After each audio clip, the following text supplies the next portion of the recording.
برای نزدیک به 1000 پناهنده افغانستانی در فرودگاه کلوب شهرک خیمه ها ساخته شده است. این در حالی است که مقامات رسمی ورود پناهندگان از افغانستان را شهر نمی‌دهند، ولی چند منبع در حکومت محلی به رادیو آزادی گفتند که در 2 هفته اخیر حدود 2000 نفر را طریق هواپیماها از کابل به کلوب آوردند و نصف زیادی آنها به کشور سوم انتقال یافتند.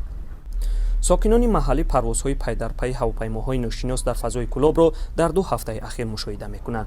در پی تصرف افغانستان از جانب طالبان، امریکا و کشورهای غربی اعلان کردند که شهروندانی را که با آنها همکاری داشتند از این کشور بیرون می‌آورند. در 2 هفته بیش از 114,000 نفر از افغانستان به خارج برآورده شدند. سازمان ملل متحد پیشگویی کرده است که شماره عمومی پناهجویان از افغانستان از نیم میلیون نفر بیشتر خواهد بود. کشورهای غربی قبلا از تاجیکستان خواسته بودند که برای بیرون کردن همکارانشان از افغانستان طریق خاک این کشور کمک کنند. در میان پناهندگان در کلوب زنان و کودکان نیز دیده می شود. با معلومات یک منبع دیگر، تأمین فراریان با آب و غذا و دارواری قناعت بخش بوده از طرف سازمان‌های بین المللی رسانیده می شود.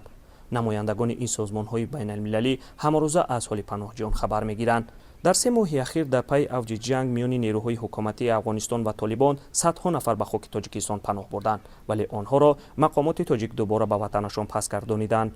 مقامات در ولایت ختلان اعلان کرده بودند که برای قبول 10,000 پناهنده افغانستانی در ولایت ختلان جای آماده کردند، ولی تاکنون از وجود این پناهگاه خبری نیست. برخلاف این اظهارات، وزیر کارهای داخلی جمهوری تاجیکستان رمضان رحیمزاده گفت کشور برای بنیاد هیچ گونه پناهگاه برای فراریان افغانستان اقدام نکرده است. محمود جان رحمتزاده، آزادی، کلوب.